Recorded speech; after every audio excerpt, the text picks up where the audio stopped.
should I stop eating anything coming out of a colorful bag? Yes. Simple answer, yes. But I will have coffee maybe 2 to 3 times a year. A year? A year. This is my third cup today. Their mind and their body has become so optimized. They've gone into a zone that they are now doing superhuman performance.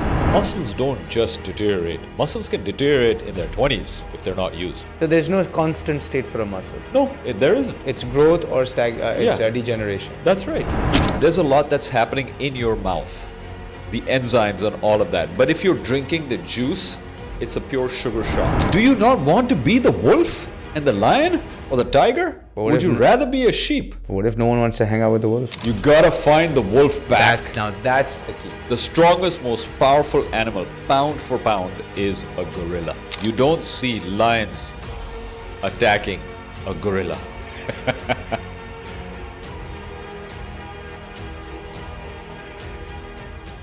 Asad Rezzvi, how are you today? Fantastic. Excellent. Happy to be here. I'm so happy that Naeem, who was here on the podcast a few, I want to say months ago, connected us. And he told me that you are doing something with NAD and performance and optimization. But before I get to how to be the optimal performing human being, I want to start with what your history is and why you've gotten into this subject of living the optimal, high-performing life. All right, fantastic. So my story goes back to actually even before I was 5 years old. But let's say I was 7 years old and I got really, really sick. I had to be taken out of school. And there was this one night when it was so difficult for me to breathe. By around midnight, I had turned blue. So my parents rushed me to the hospital. By the time I got to the hospital, I was clinically gone. So the doctors then had to do all that they did. It was a whole lot of commotion, and then they brought me back to life. From that day, for the next 6 years, I was in and out of hospitals, doctors, needles, medicines, all of that stuff, and barely had a normal life. Very, very sick child. So by the time I was in my mid-teens, I really had this drive to become healthy. And that manifested in me trying to become an athlete. And I did. I competed, but I never really was able to fulfill my potential because my organ function was very, very weak. So by the time I got to the US, by the time I got to Berkeley, I started doing a lot of research. I was on this quest. I had this mission that, well, you know, I'm in California. California is this place where people have all this health consciousness and everything. So I just started reading magazines and books and everything. But I'll tell you one thing. The area of health and nutrition when it comes to actual performance is rife. It is overflowing with misinformation, half-truths, and sometimes even outright lies, okay? Because there's a lot of advertising dollars that go into this stuff. Okay? So the first thing that I did was pick up bodybuilding magazines. All right. And they push a lot of stuff which is actually very unhealthy for the body. So I went down that route, but after a few months, I found out that this is not making me healthy. This is actually slowing me down. So to cut a long story short, over the next 7 to 10 years, I spent close to around $100,000 on my own self, going to the best doctors, going to the best nutritionists, best hospitals. I experimented on myself, had tubes put in the top and the bottom, cameras going in, doing all kinds of experiments, research, everything. 80% of it was wasted, failure. But the best thing that happened that came out of that was I found out what does not work. Real world experience on my own self. This was not something I read on the net or on a book or in a magazine. This was stuff I tried out on myself. So I had conviction. And conviction is really powerful when you're making decisions on what to do and what not to do. Some of the things that worked led me down a path. And it was when I met Tony Robbins. This is an extraordinary human being. By any stretch, he is an extraordinary human being. And you met him after you had conducted all these tests and all of Yes. and yeah, towards the tail end. Towards the tail end. And you were a senior trainer for Tony Robbins for 10 to 15 years, I think. Yes, I was with him for approximately between 10 and 15 years.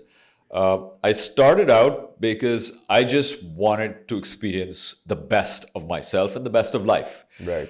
And the thing about me always has been, since I was in my 20s till today, when I get into something, I become obsessed with it. Right. So I got into the Tony Robbins thing and I was into it day and night. It's like, I am going to get this thing so deep into me so that my DNA is going to be dancing. All right, my DNA is going to be doing this stuff. And so one of the first things that I did was focus on my health, my physical performance, my nutrition. I started to optimize that.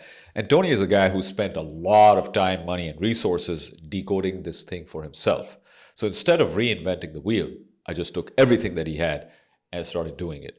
And that also required a lot of iteration and everything, but I finally was able to figure out what actually works in terms of testing it with blood tests, in terms of testing it with actual organ function, liver function tests. And I'm not talking about your average medical liver function tests. I'm talking about there are specialized liver function tests that really measure liver performance. Which is not captured in an LFT. No, it's not. So the thing is this, what most people don't understand about the medical industry is it is not designed for optimum performance. It is designed to manage sickness.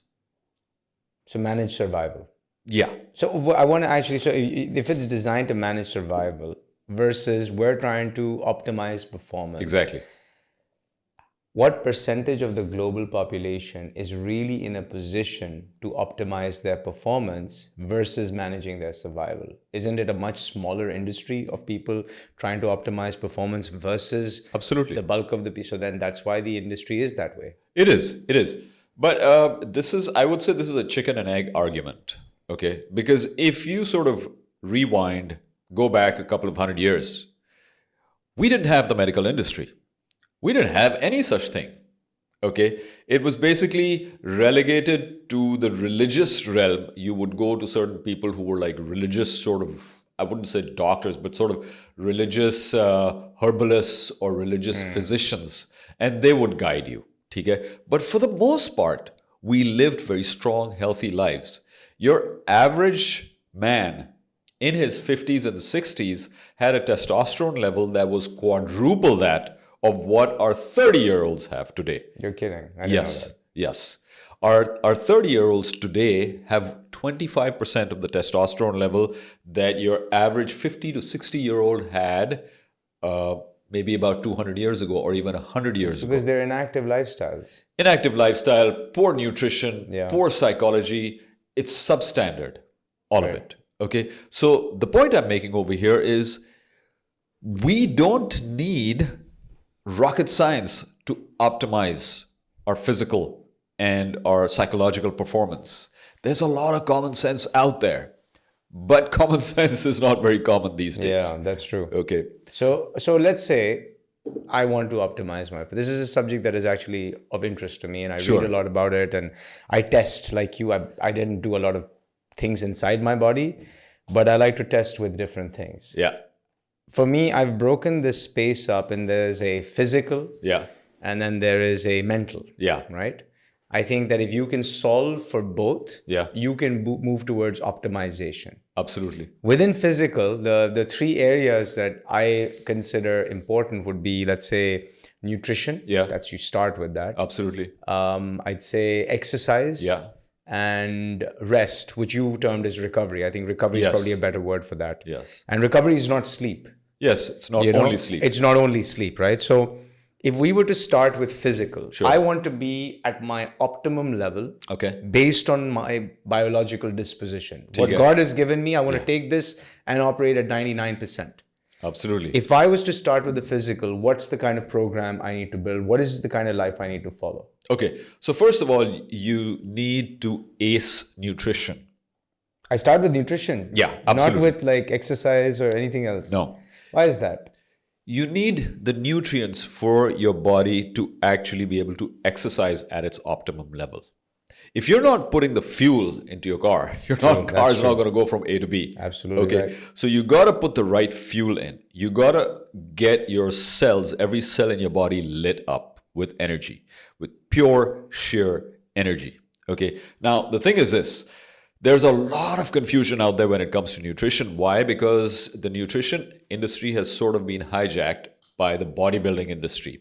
And this happened, I don't think there was some conspiracy behind this, but it happened by default. Why? Because the bodybuilding industry blew up with Arnold Schwarzenegger in the 80s. And that sort of then hijacked everything that came in the way of nutrition. Okay. So most people are focused on their macros. How much protein should I get? How much carbs? And then all these fat diets came in. Okay. Like keto, you got to eliminate carbs. Carbs are bad and everything. Look, we can go down this rabbit hole. It is going to take you too far. Okay. But let's stick with the basics. See, I would interject there, and I would add that in addition to the bodybuilding fad, I think that the food industry globally, the packaged foods, the consumer products, is probably the most corrupt industry in the world. And I think that the beginning of that started with the cereal business, Kellogg's and Post, when they introduced that having sugar first thing in the morning for a child is the best way to start a day. I absolutely agree with you 100%. Your first meal is loaded with these colorful characters in a bowl with milk. You're going to turn that child into a monster and then send him off to school. That's right. And then an hour later, he's going to crash because the sugar high was worn off. Exactly. To me, I think that getting nutrition right is the hardest thing because there is so much distraction, colorful packaging, all sorts of mislabeling. That's right. All sorts of weird ingredients inside food that none of us even know about. Exactly. So if I want to start with nutrition, I feel like that's the hardest thing to start with. Like, should I stop eating anything coming out of a colorful bag? Yes. Simple answer. Yes. Just stop doing that. Okay. Let's go back to the basic. If it grows in the ground, eat it. But if get it straight from the ground though. Yeah. Okay, or as close to removing the layers in between. Yes. So for example, ketchup is not tomatoes. Right. It's sugar, red color, and some other weird stuff. Exactly. But today people actually do confuse. I mean, as ridiculous as this sounds, people do confuse, oh, ketchup is tomatoes. No, it's not. Ketchup is sugar. Okay. So if you want to be healthy, the first and the easiest thing is, if it is made by nature, put it in your body. If it's not. Is sugar made by nature? In its current raw form, like brown sugar? No, it's not. We process that. So, but even sugar cane, like technically, like it's the juice of the sugar cane that dries up. That's again, if we have to use the words technically. Okay, so you're saying that doesn't count either. No. If you want sugar, take a fruit and eat that. What about the sugar cane itself and just, bite on that? Because that's the source of sugar. Yeah, right? okay. So that's the second best thing. But even as you're biting into that, there's a lot that's happening in your mouth. The enzymes and all of that. But if you're drinking the juice, it's a pure sugar shot. Right. Don't do that. So you should take sugar through a fruit. Absolutely. Or naturally occurring. Yes. And if that. Fruit is to be taken very sparingly. You're not really? Yes. Fructose will give you a sugar high. Now, the thing is this, the reason why fruits have a lot of fiber is to slow down the absorption of fiber. The sugar. Correct. But ideally, the way that I would arrange it is start with fresh raw veggies. Fresh raw veggies have something that almost nothing else on the planet has, which is chlorophyll and phytochemicals. These two things, if you look at a molecule of chlorophyll and a molecule of hemoglobin, they are 97% identical. You could literally Google it right now on your phone and you would see the molecule of hemoglobin, the molecule of chlorophyll. Other than the center atom, one is magnesium, the other one is iron. Hemoglobin is iron and chlorophyll is magnesium. Other than that, the structure is literally identical. That is literally God's way, nature's way of telling you what to eat. So you're saying that all veggies are basically you? Yes, especially if they're green. If they're green, they've got chlorophyll in them. especially if they're green leaves. So green leaves are at the top, the dark green Spinach, leaves. broccoli, like lettuce. No, not lettuce is not dark. Not iceberg lettuce, but the normal lettuce, kale, rocket, all the green leaves. Yeah. Even the stuff which is like the leaves on a radish leaves, carrot leaves, all So of we these should eat things. those as well. Yes, spring onions, all the things that are green leafy stuff, tons of chlorophyll. Okay. Chlorophyll literally builds your blood, and in building your blood, it can actually boost oxygenation. There's nothing else that can do that. And what good is the oxygenation? The higher your oxygenation level is in your blood, the more energy you have, And that's the how less disease potential you have. And you measure that through a VO2 max?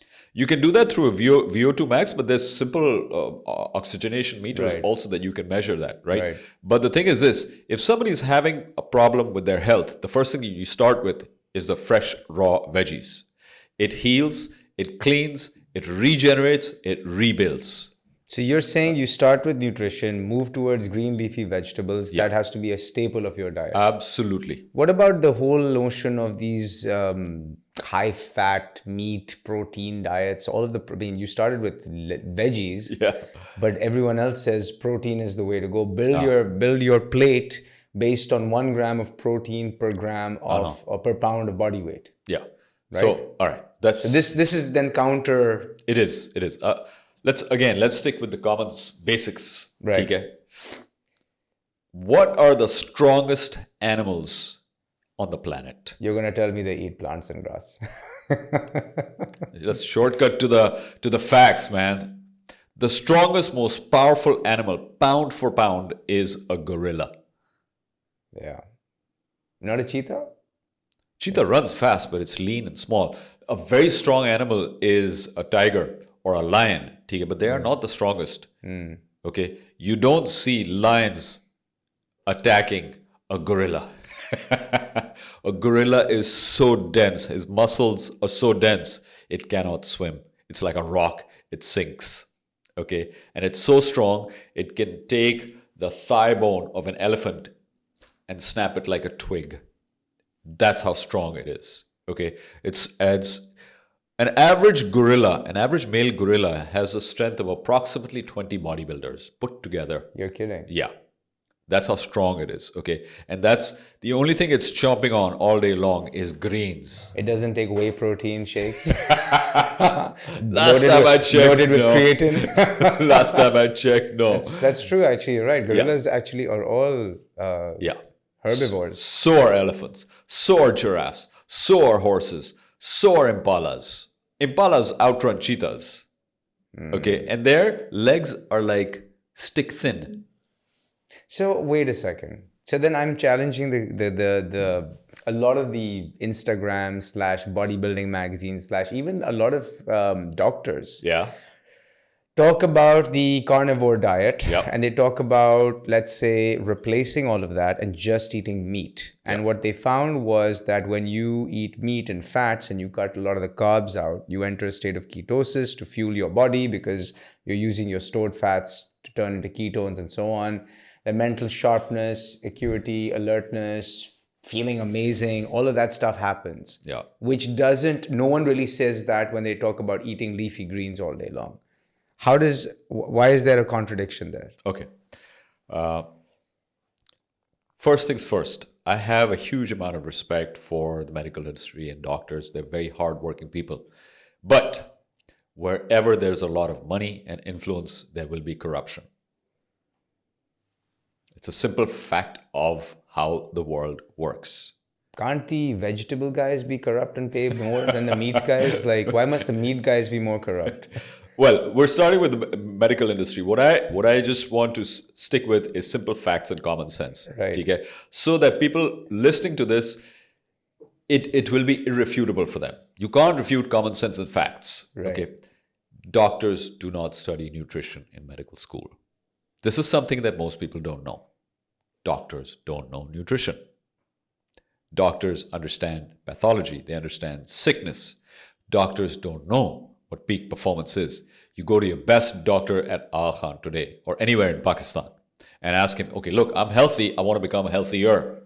he's going to stare you in the face and tell you to get out of his office, to stop wasting his time. Because that's not what he's there for. He's there to help sick people manage their sickness. Okay, so when we come to nutrition and health and outstanding performance, who do you go to? There is no single source. There's a lot of commercial sources, and commercial sources have their own interest.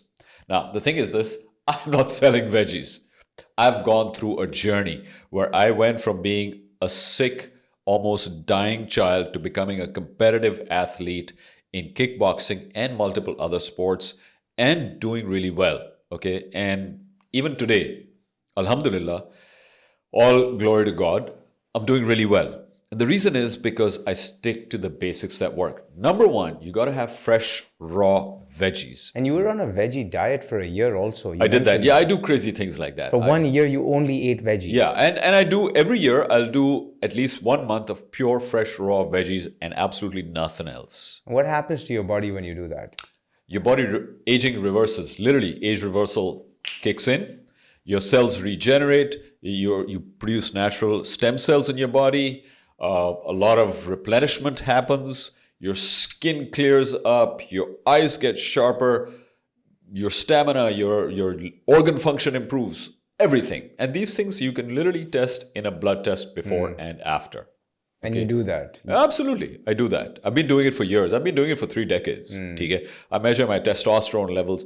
But I suppose I would be probably your Pakistani version of Brian Johnson. Okay. I don't spend a couple of $1 million. I don't have that. Maybe I will at some point in time.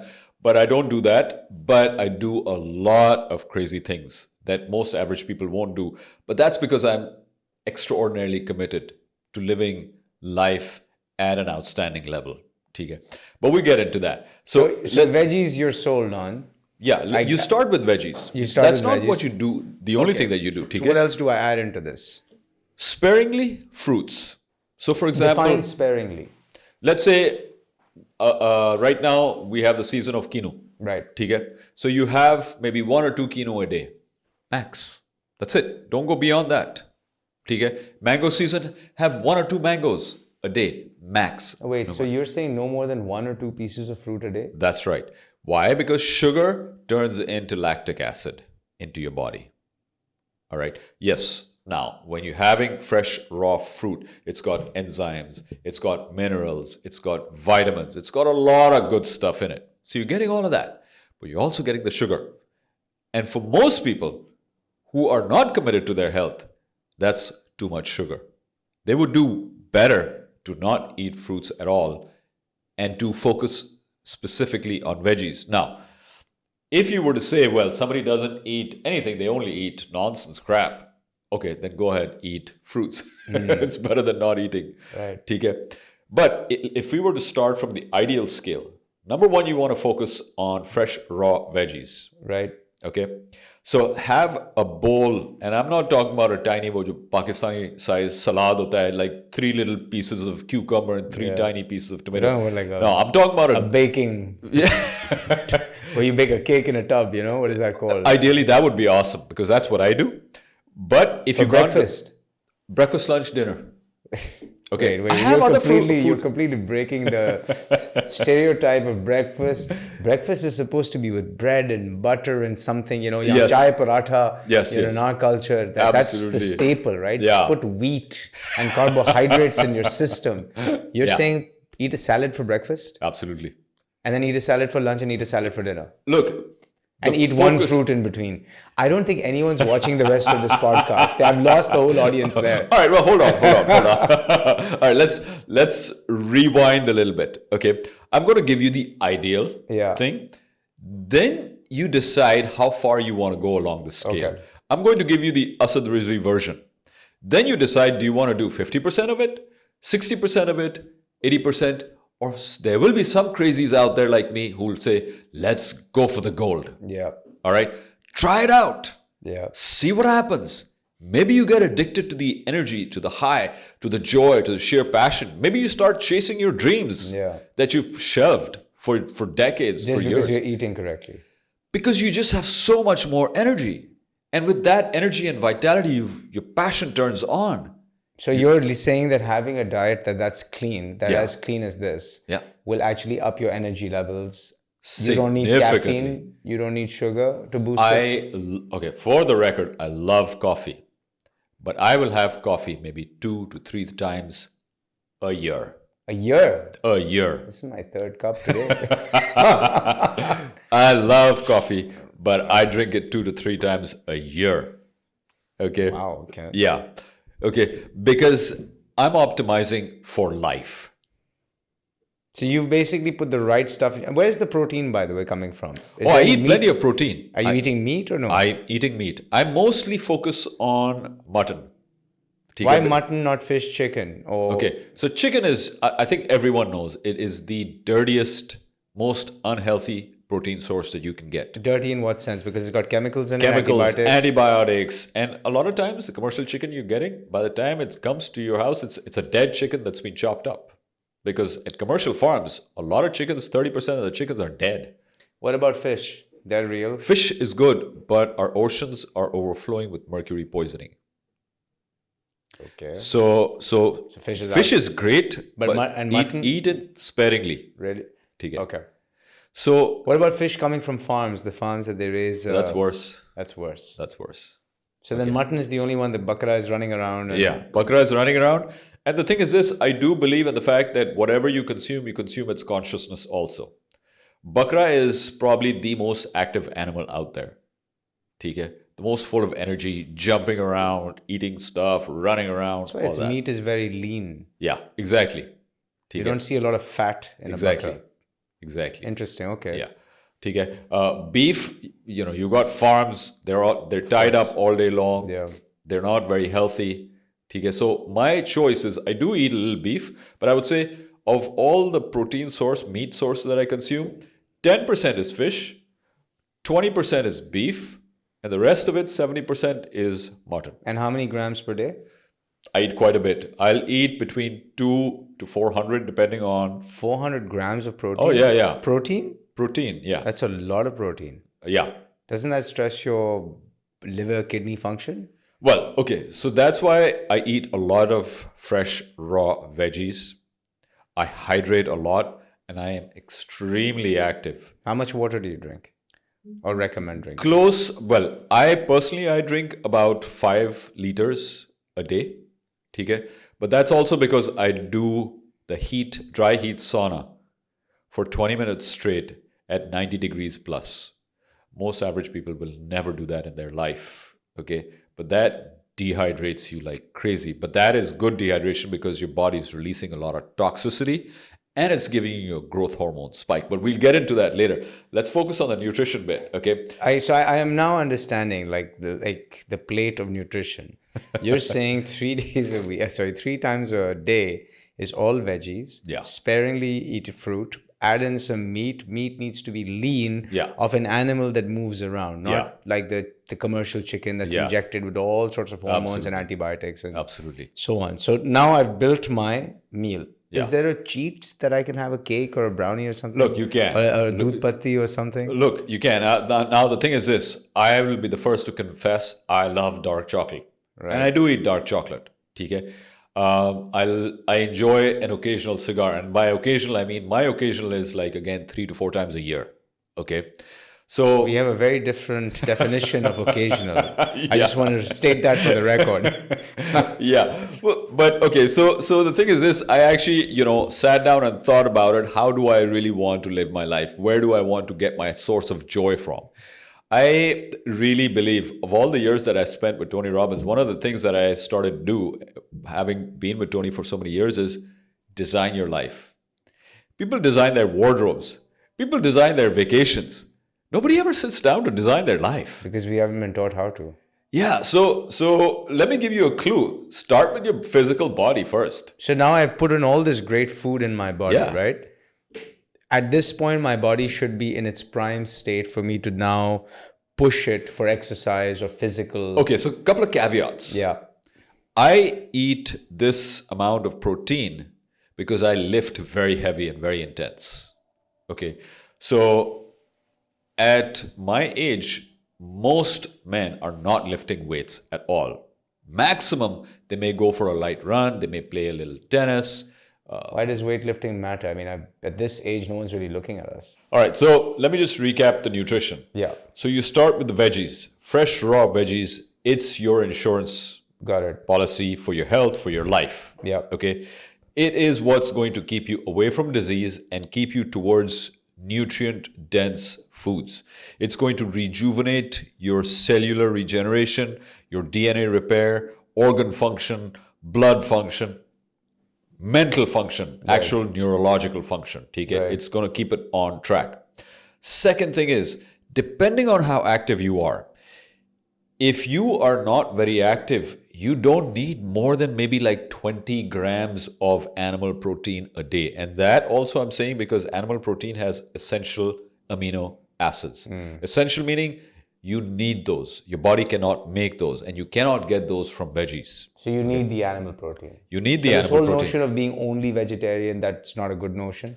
No, I don't support that. I don't support that, although I was vegetarian because I've done all kinds of experiments on myself. Okay. And 20 grams of protein is sufficient for someone who leads the standard. I wake up, go to work, spend my day on a chair, get back in my car, come home, and maybe go for a walk for 10 minutes in the night. You do not need more than that. More than 20 grams of protein. No, and 20 grams of protein is like literally 3 eggs, 2 eggs. Yeah, exactly. 2-3 eggs, 2 small botis, you know, a kebab or 2. That's it. Okay. So this whole notion of 1 gram of protein per pound of body weight comes from the bodybuilding That industry. comes from the bodybuilding industry. Yeah. For optimizing the size of the muscle, the size of the visible muscle. It's when you are on. It's when you're on chemical and physiological enhancing steroids. Yes. So if you're on steroids, that's when you want to do that. Yes. Let's say I want to be at my optimal performance. Yeah. I want to be able to. So I have a goal, right? Yeah. My goal is 2x my body weight. I should be able to lift. Okay. And in 4 exercises, only 4. ठीक है. Deadlifts, squats, bench, shoulders. Okay. That's good. These 4 exercises to me are the only exercises that I care about because I don't. Compound list, that's good. And I'm not interested in the vanity bicep or tricep. All of those are being activated. बिल्कुल. In these 4 exercises, the 2 big muscle groups become your legs, followed by your chest. So deadlifts and squats, I should be able to do. And there's a lot of research on this that says you're in peak position if you're doing 2x. Absolutely. Your body weight. Yes. 3x and you're an athlete. I don't want to do that. 1x and you're still good. Yep. With chest, I think it's 1 or 1.5x. And with shoulders, 1x is more than enough. Yeah. For that state. Yeah.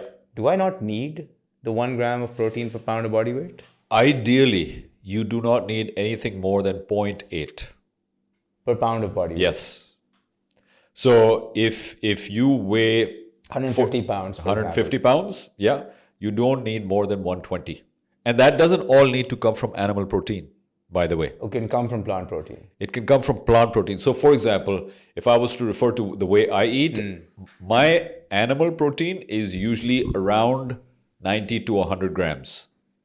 Okay? And the rest of it, miscellaneous. So then why do you need 300 plus grams of protein? That's the amount, the size of the actual flesh that I'm eating. If you condense you're eating 300 grams of food. Yeah, cooked food. Cooked food that is giving me approximately 90 to 100 grams of protein. Okay. So it's the animal protein is still 100 grams of protein, even though you're getting it from 300-400 grams of the actual That's flesh. Right. Yeah. Okay. But the thing is this, I'm not having a whole lot of chapatis and rotis and naans and parathas and all of that.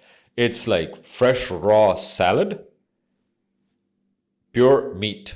That's it. That's my meal. But the thing is that, let's say someone who's not able to afford that lifestyle, right? Okay. The staple diet that I see is amongst most people in South Asia. Yeah. Is a cup of doodh patti chai for breakfast. Yeah. And a paratha. Yeah. Paratha is basically processed wheat and fat. Yeah. And it keeps you full for hours. Lunch typically is some sort of rice, biryani type, or there's a salad again with chapati. And the same thing for dinner. Yeah. Heavy amounts of ghee and oil are used because they keep you... Seed oils. Seed oils are used because they keep you satiated. They keep you full. Yeah. if you're unable to afford the diet that you have prescribed, Yeah. within a, let's say, lower strata, what is the healthiest option I can build myself that is also cost effective? Okay. So if I was, let's say, if I was living in some village somewhere in Right. Pakistan and I was barely earning anything, okay, I would go back to the basics. So, for example, chakki ka aata, right? Lot of bran. So that would be really slow absorbing. Slow absorbing, high fiber. Yeah. Okay. A lot of nutrients. Okay. My sugar would stay stable. Right. Okay. Second thing I would do is focus on the veggies. That is the cheapest form of nutrition that you can get. It's cheaper than meat. It's cheaper than fruit. It's the cheapest thing that you can get. Okay. And then focus on pure fat, like butter, like ghee. So ghee would be good? Yeah, ghee would be good. Stay away from seed oils. So what you're seed saying oils. is if I use chakki ka aata, which is the unprocessed wheat, Yeah. and I actually make a paratha using ghee, Yeah. that actually is not a bad... Yeah, that's not bad. That's not bad. Because ghee has a high heat potential, so it's not going to start smoking. What you want to stay away from is when the oil starts smoking. That means it's burnt. That means it's rancid. All of these oils that we get, they're completely 100%. unhealthy. Not Soybean oil, palm oil, all of that. They're not unhealthy. They're a recipe for quick death. They're a recipe for heart disease. They're a recipe for cancer. They're a recipe for So all of this lifestyle oil diseases. that we import and all of the advertising that oil does, basically you're advertising death. Absolutely. Death, and you're supporting, well, Heart disease. yeah, and the medications that go along with it. So eliminate all palm oil from your life. Yeah. But ghee is okay. Ghee is good. Okay. Ghee is good. So now I've spent more time on nutrition than I wanted to, but because it's a subject that's most misunderstood. Absolutely. Right. And the reason is because I've had a lot of experience. I experiment also. I cut nutrition out for 3 days, almost 50 hours. I did a 50-hour fast. Okay. Just black coffee and water. And hour 44 to 47 was really hard. Yeah. But then something changed and I became spot on and alert and I was fine. I was not hungry the first 24-hour fasts are fine with me. I don't know what happened to my body, but I just became fine. Yeah. I had to cut my fast short because my wife's a doctor and she said, this is absolutely ridiculous. You are not going to die on me. But what I realized is that the body is responding to hunger when there's drops in blood sugar level. That's right. So it's actually, you're not hungry because you've got enough fat on you to survive for at least a few days, right? And also dehydration. Dehydration gives you signals which most people translate as hunger. So most people succumb to that signal without understanding that their body actually doesn't need the nutrients at that point in time. That's right. Because it can actually break down the fats into ketones and use that for energy. Yeah, absolutely. And most people don't get that. They're like, bhook lag rahi hai, sar mein dard ho gaya, mujhe khana nahi milega, main pagal ho jaunga. That's right. The most common thing, the most common ridiculous thing that I hear people saying, and these are educated people, mera BP low ho gaya hai, blood sugar low ho gaya hai. I just chuckle, I just laugh, I walk away. I'm like, you're dehydrated. Yeah. And you're constipated. Yeah, and that's the other thing. I didn't realize water we didn't touch on. Yeah. Water, most people don't drink their daily requirement of water. Oh, absolutely not. Why is that? Is it because we're not programmed or wired towards it, or? Pure lack of awareness. What is the daily requirement in your opinion? Look, your average person should be drinking a minimum of 3 liters. Now, I'm making this as a that very... person who's living it's not normal, go to office, come back home type life. Look, right now, as we are sitting here and talking, okay, right now it's cool in Karachi, it's winters, okay? We're wearing clothes and everything. We're not sweating. But we are still sweating. There is still sweat coming out of our skin. Even in this temperature? Even in this temperature. You need 3 liters. In an average day, you will lose 1 liter from your skin. You will lose another 1 liter from your exhalation. What? Yes. I didn't know that. Yes. So you will lose 2 liters. And what just if you're, for doing what nothing. if you're really talkative? Then you lose more. I guess so. You lose a little bit more than that. Okay. So you're losing 2 liters, 1 skin, 1 exhalation, and and if you're having coffee and tea, which are diuretics, correct, then there's even more. If you're having meat, which also uses up a lot of water, okay. Yeah. If you're having sugar, sugar dehydrates you like crazy. Okay. If you're having your normal Pakistani diet, you are chronically dehydrated. Your organs are dehydrated. What about oil? Oil makes me really thirsty. When I eat fried foods, immediately I feel thirsty after that. Well, fried foods are a recipe for disaster. Okay, because French fries are so good, though. I agree. I love They're fries good for too. the soul. Maybe not for the body, but for the soul, nothing beats a good masala fry. Hallelujah. Hallelujah. Okay. I agree with you. I love fries too, but I always buffer fries. Right. Okay. Okay, with the vegetables and stuff. With the veggies and stuff. And I'll give you a hack for water.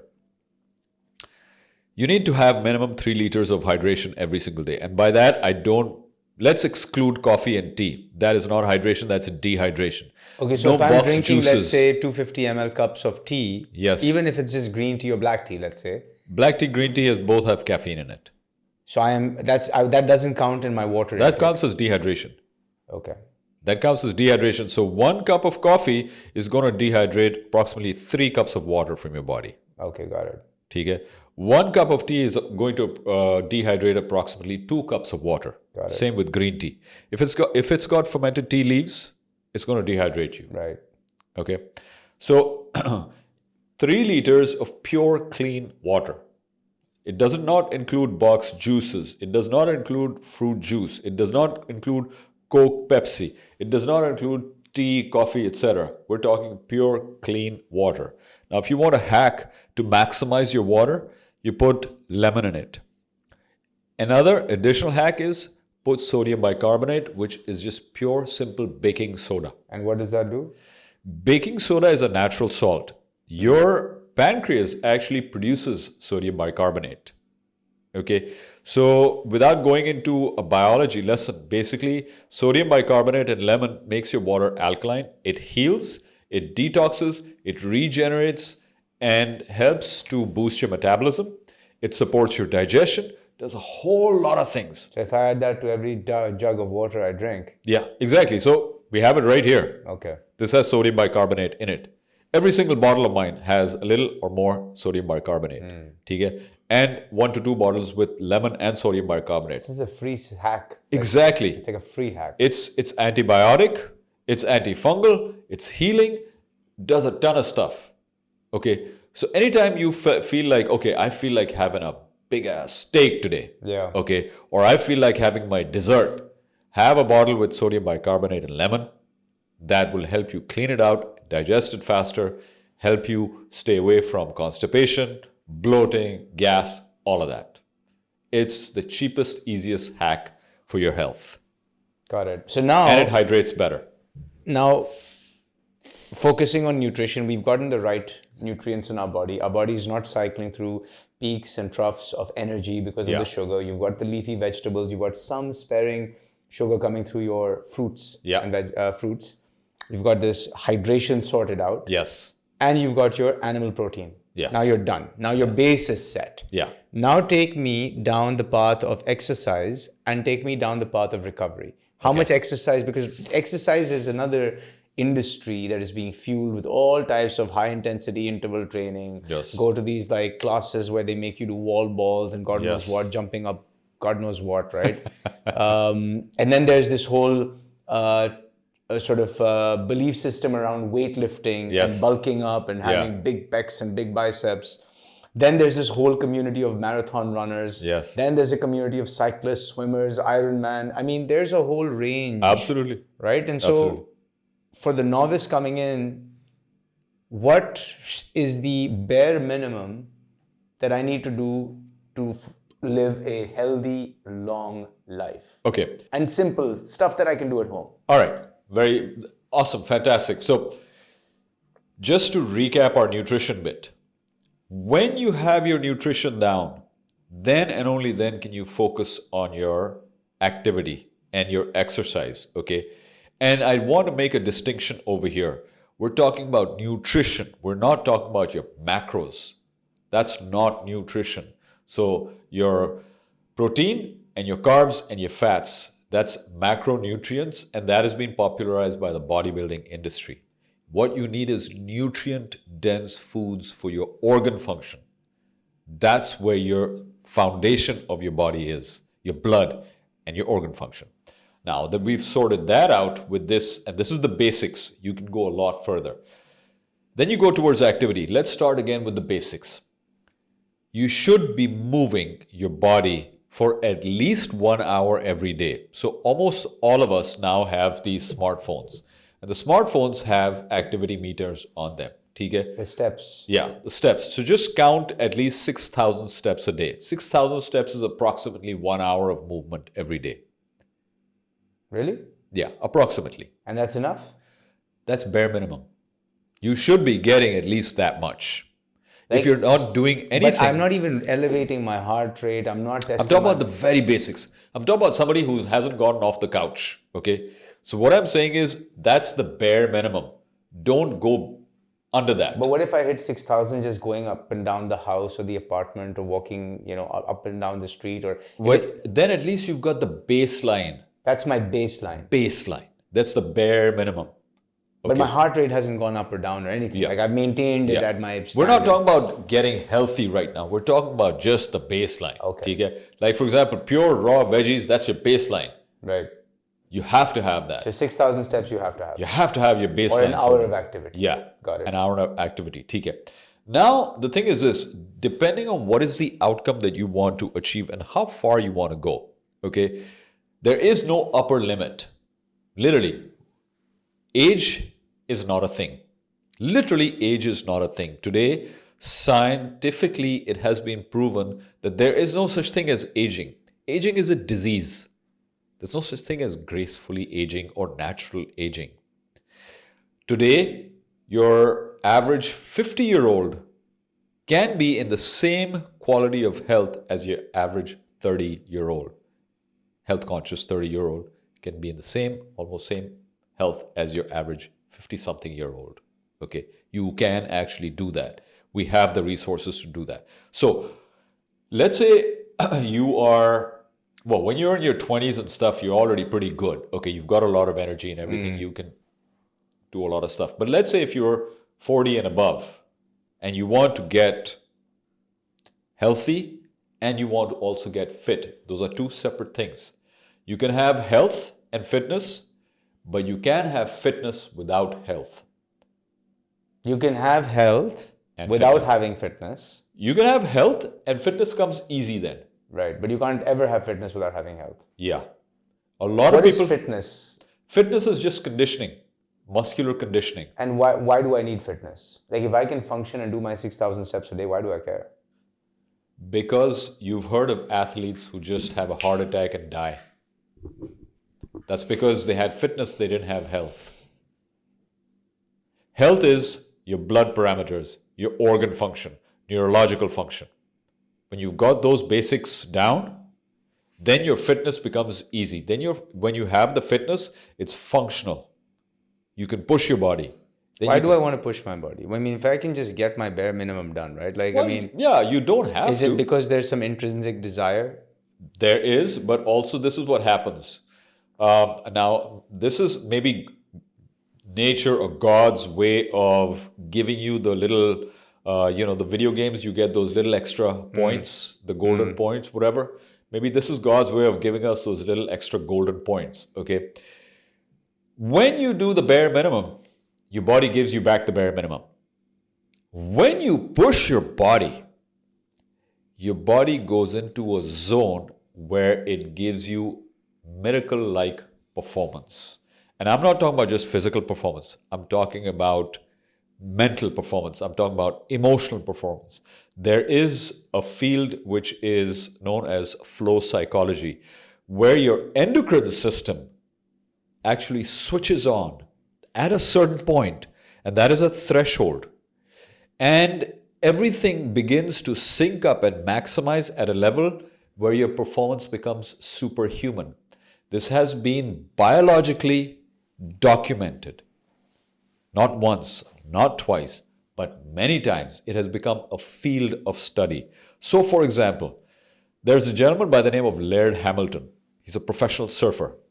There was a time when 30-foot waves were the maximum humanly possible. They said that it's simply physically not possible by the laws of physics to surf waves that are bigger than 30-foot waves. Then comes this guy, Laird Hamilton, on the north shore of Oahu, I think, in Hawaii. He started surfing 70, 80, and 90-foot waves. It was not possible to do. It was not possible to run a mile in under 4 minutes. Then somebody did it. It was not possible to scale the rock wall of Half Dome in Yosemite National Park in less than 2.5 days. Then there comes a guy, 27 years old, who does it in a matter of hours. It's physically not possible. They're doing this thing because their mind and their body has become so optimized. They've gone into a zone that they are now doing superhuman performance. So the reason why I'm sharing this with you is, if we were to open our minds, if we were to actually put aside the blinders and the brainwashing of what we've been told about the human body and human potential, it is actually unlimited. Physically, emotionally, spiritually. These things are documented facts. I'm not talking about some foo-foo positive thinking stuff like, oh, think positive and you can do better. No, I'm talking about biology. I'm talking about actual parameters that have been measured. I'm talking about blood tests. I'm talking about things that people have done, are doing, and have become codified in the special forces, in the Red Bull teams, in the top echelons of entrepreneurship in Silicon Valley. Like, how is it that somebody like Elon Musk can do so much? He has the same 24 hours. He has the same biology. He has access to the same foods, more or less, that you and I sitting here in Pakistan and Karachi have. Why? Because he's optimizing. There are things that he's doing that we're not doing. So I've just opened up a huge Pandora's box. Yeah. But I think that to get there, so you're saying to get to that optimal Yes. level, right? It starts with the food you eat. Absolutely. It starts with basic exercise and movement, right? Yes. And then you have to define what your objective is within Absolutely. that movement and exercise, That's right? right. Whether you want to run or ski or, Yes. hike or whatever it is. Yes. So I think fitness to me becomes a whole other subject. I don't want to get into that because that's just a whole different topic. But I think that the core of this is movement plus conditioning of muscles. That's right. Because as you age, Yes. your muscle deterioration takes place. And because you started with nutrition, you're able to feed the body what it needs Yes. for that conditioning. You need to add strength training to your lifestyle. Okay, so I will add one thing over here. Muscles don't just deteriorate. Muscles can deteriorate in their 20s if they're not used. Muscle is something that either regenerates or degenerates. It doesn't stay static. So if I stop lifting, I'm degenerating. Yeah, literally. If you stop giving your muscles the stimulus for growth, it doesn't. So there's no constant state for a muscle. No, there isn't. It's growth or degeneration. That's right. That's right. So the thing is this, again, if we go back 100 or 200 years, your average 60, 70-year-old was stronger than your 30-year-old today. Why? Because at that time, you had to do manual labor. You had to pick up things. You had to put them down. You had to carry things. There were no cars. You had to walk. You had to run. So you were stimulating your body until your very last breath. So you were strong. Okay. You go to Hunza today, right here, right now. There are guys who are like in their 90s and they're climbing mountains. Why? Well, just thought I'd go say hello to my wife and have lunch with her. Yeah. I don't know, I'm just making it up, right? But they just climbed a mountain. And you and I, when we go to Hunza, we're like, oh yeah, I came here to climb that mountain. That's going to be my big achievement for the next 3 years.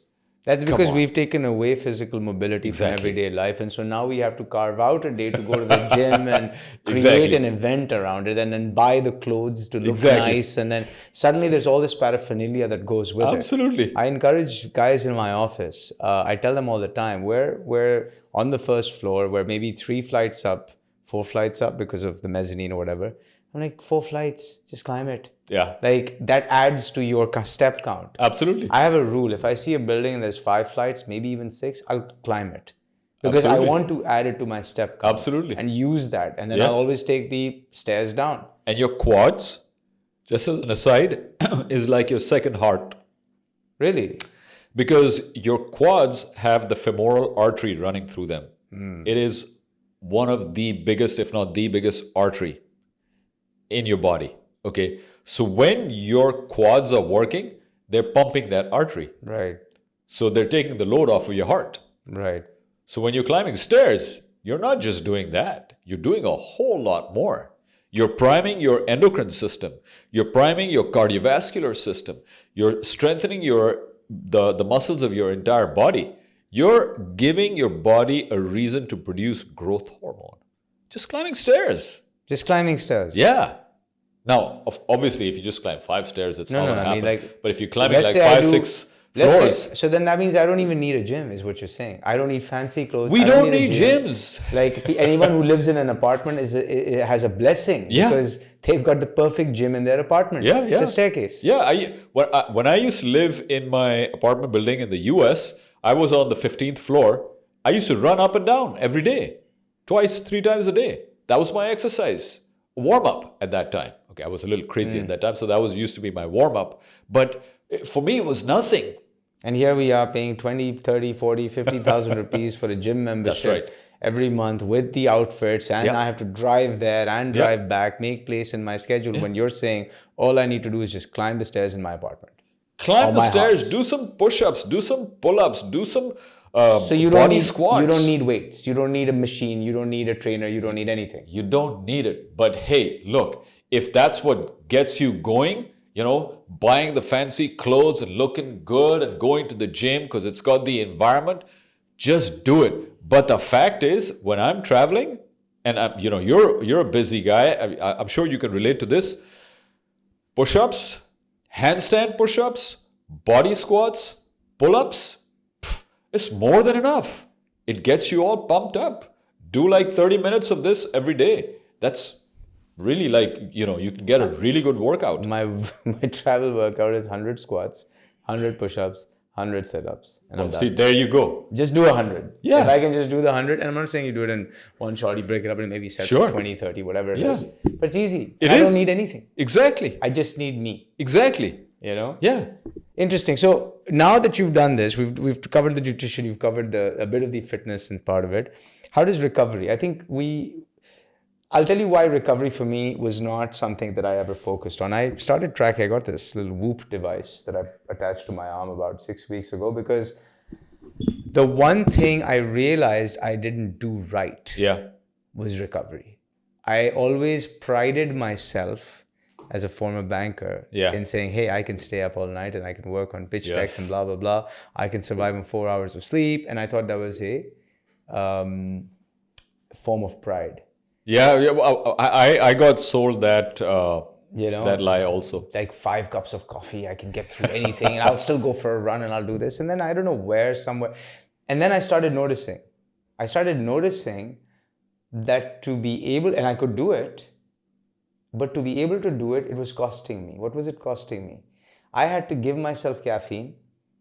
And when the crash from the caffeine would start wearing, I would have to give myself sugar. Yeah. And now I'm caught in a vicious cycle That's right. of sugar and caffeine because I'm trying to mask the tiredness. That's right. And then I tried meditation. And when I went into a meditative state, the first thing that I realized, when I truly entered my first ever meditative state, which was maybe 4 years ago, I was like, shit, I am so tired. That's right. And I felt a separation between the body, and the body just was like, dude, what are you doing, man? Yeah. Like stop.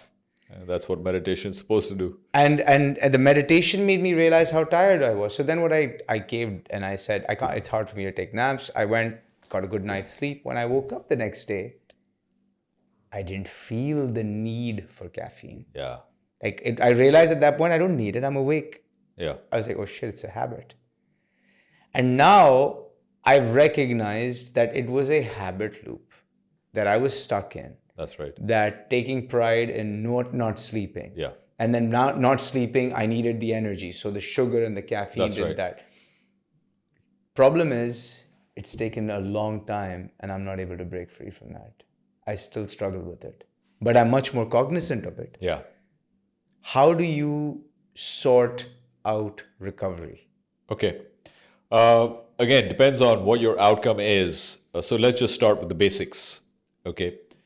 Deep breathing, sleep, and activity. Believe it or not, activity actually helps you recover. Really? Yes. Because it actually allows your body to oxygenate. But it makes me more wired. Like if I go for a run and I come back, a walk. Go for a walk. Okay. Go for an easy walk. If you're tired, go for a walk. You can even go for a walk which slightly elevates your heart rate, but that will actually help you to get rid of a lot of lactic acid buildup in your body. That'll actually help to oxygenate your cells. You will sleep better that way. Okay.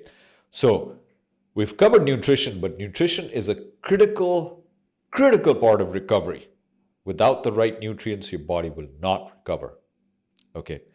We've covered hydration also. That's also critical. Without the right hydration, your body will not recover. So given that you've got those things in place, and let's say you're tired, you go for a gentle walk, you come back, now you gotta switch off. Okay. And I'm talking about all the blue light, all the screens. Switch them off. Why everyone talks about blue light? I've read a lot of, turn off your screen 30 minutes before and it really affects your mind and gets it wired, blah, blah, blah.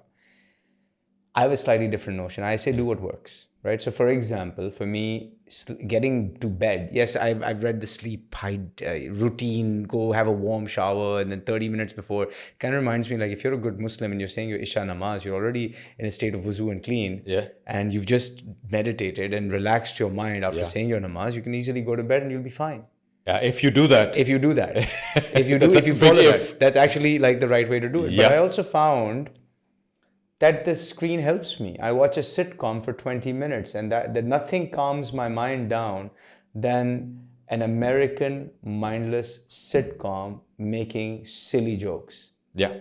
And my brain just turns off and I fall asleep. The blue light doesn't affect me, or I so think.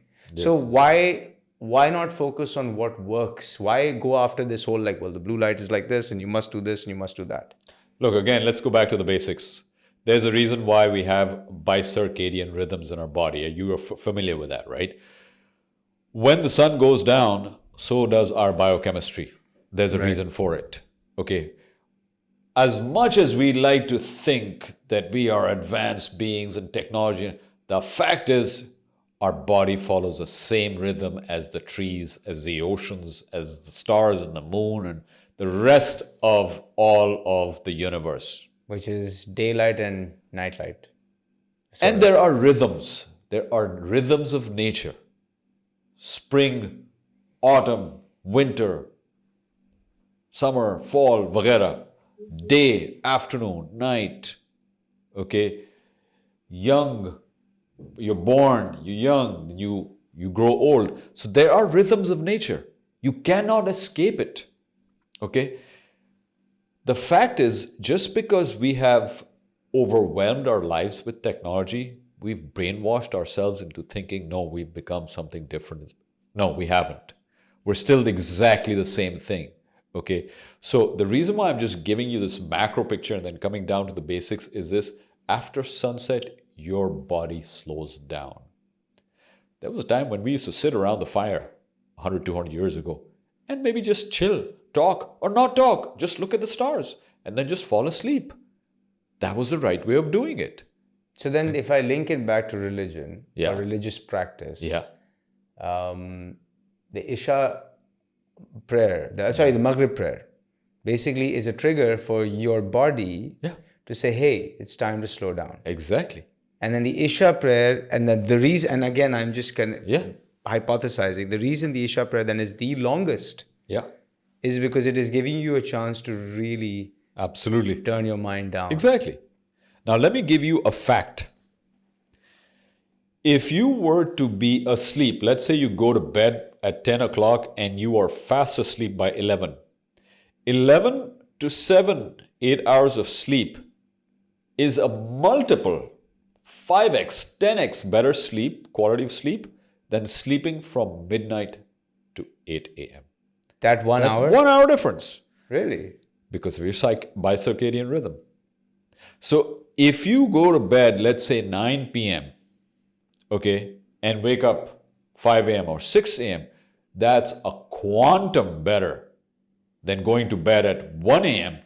and doing the same number of hours of sleep, waking up at 9 a.m. So you're literally saying that our 1400 plus year old religion, absolutely, when it says Isha and then it says Fajr, yes, is actually giving you the perfect circadian rhythm. Again, let me just prove that with biology.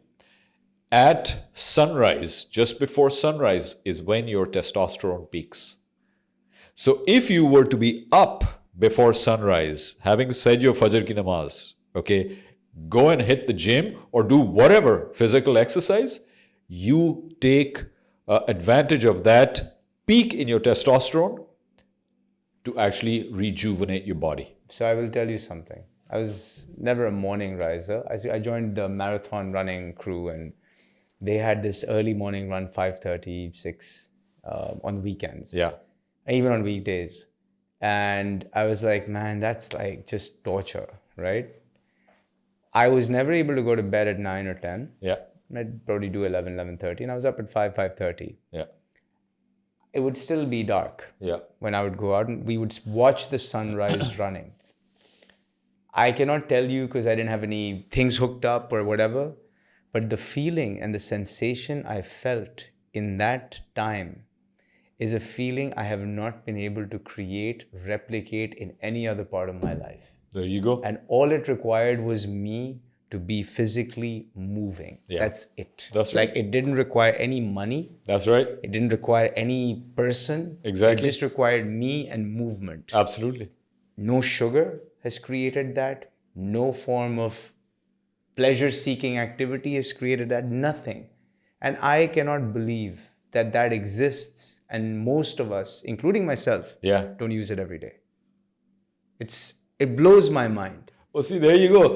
We've got a lot of free resources. But then the problem is that if I create that lifestyle for myself, I am an outsider to the community, because now the average community is not following this. You're telling me that if I live this life, I am a lone wolf because I'm walking around with a bowl of vegetables, climbing stairs in my apartment building, waking up and going for a run at Fajr. I mean, they're like, this guy is crazy. Isse to baat hi nahi karni humne. Buddy, Faizan, I'll tell you one thing. Life, you got to make choices. Either you want to fit in or you want to be extraordinary, but you can't do both. That's just a fact of life. What's the point of being extraordinary if you can't fit in? What is the point of fitting in to sheep? Do you not want to be the wolf and the lion or the tiger? Would you rather be a sheep? What if no one wants to hang out with the wolf? It's a lone wolf. Then find other wolves. You gotta find the wolf back. That's the key. Yeah. Today, we've got the advantage of the internet where you can actually find like-minded people all over the world, even right here. So all I gotta do is tap in and just search them. That's right. And create a wolf back, man. You think there are enough wolves out there that people can actually attach themselves to? Absolutely. They're few and far between, because wolves will always be few and far between. But remember one thing, it only takes one wolf to scare 1,000 sheep. And sheep go to slaughter. And they don't mind going to slaughter. I've never heard of a wolf being slaughtered. Yeah, exactly. Wolves don't. Wolves are one of the most intelligent, sensitive creatures on the planet. Why wolves? Why is it like why do we use the example of a wolf and not a tiger or a lion or a gorilla, like you said, is the strongest? Yeah. What is it about the wolf that when we take human optimization, performance, or peak, everyone wants to be the wolf. Wolves have a quality of intelligence that almost no other animal does.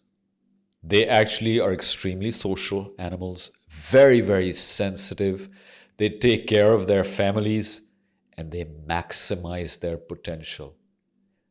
They actually maximize their potential. Wolves? Wolves. They're consciously maximizing potential. They consciously maximize. How are they doing that? Well, I'll give you just a very, very simple example. Most places, it's the alpha male that leads the pack. Yeah. In a wolf pack, the alpha male is the one that travels behind the pack because he has the sharpest senses and he's the one who's taking responsibility for the entire pack. So he protects the pack when it's moving. So he's like a servant leader. Exactly. Exactly. He's leading from behind. He's leading from behind. And you've got 3 strong wolves leading the pack from the front. So to protect it from the front. But the behind, the rear, is the one that's exposed. So that's where the alpha is. So contrary to what the internet is overflowing with, the alpha is not the one that goes out there, bashing people up and, being aggressive. No, his aggression shows up in being optimum, in being the absolute pinnacle role model of what you can do with yourself. That is alpha. Because that is something that people will respect whether they like you or not. If you have maximized your potential, if you have worked hard, if you are focused, if you are getting results, whether somebody likes you or not, agrees with you or disagrees with you, you get their respect. You get their respect. And that's worth more than anything else. Yeah. Because it's real. Because look, and the reason I push on that is because we are community, we live in communities, Absolutely. Right? We are social beings. Yeah. It's difficult to live in isolation. Absolutely, agreed. Right? So to live this life requires a pack. Absolutely, it does. And finding that pack, it's not in your everyday life. No, it's not in your everyday life. You really have to seek it out. Absolutely, you do. And look, I have been a very strong believer in this thing. And that's why when I started becoming very conscious of my physical body and my mind and all of these things, long story short is I hounded my friends to up their game. Some did, most did not. Okay? Are they still your friends? They are my social friends. But my inner close circle of friends is people who align with my values, who I run with my pack. And I do have a pack. And I still add people to that pack, but those people curate themselves. If you can run with the pack, feel free to join. Would love to have you. But if you can't, well, then you can't. Those are choices you made. Yeah, you make choices because the thing is that you came onto this planet to give your gift, to be on a mission, to have a purpose, and that is to give something. Okay? It's not to fit in. Whoever in the history of this planet gave their gift by fitting in? No, it was the people who did not fit in. Like Steve Jobs famously said, a round peg and a square hole. Okay? That famous Apple ad, just think different. That's what we admire. When was the last time you admired somebody? Wow, man, look at that guy. He really fits in. Yeah, that's a very good point. Look, this has been fascinating. I wanted to continue the discussion. I'm thinking we break this up into 2 parts. So we do the second part as a second recording, because I think what we did was we covered the physical aspect. We covered the nutrition, we covered the exercise and the movement, and then we covered recovery. I want to go and record a second part with you. Perfect. And cover the mental part, the psychology of this, because I think that perfect segue right that there. Perfectly is missed out at least in our society. Yeah. So let's conclude this as part 1. Done. And we will do a recording for part 2. So does that make sense? Yeah, absolutely. Cool. Perfect. Thank you all for tuning in. This was part 1 of outstanding optimizing performance for you in your life. Check out part 2 in the next week. We are going to talk about the psychology of optimizing your performance, which is a whole different ball game. Stay tuned. Bye-bye.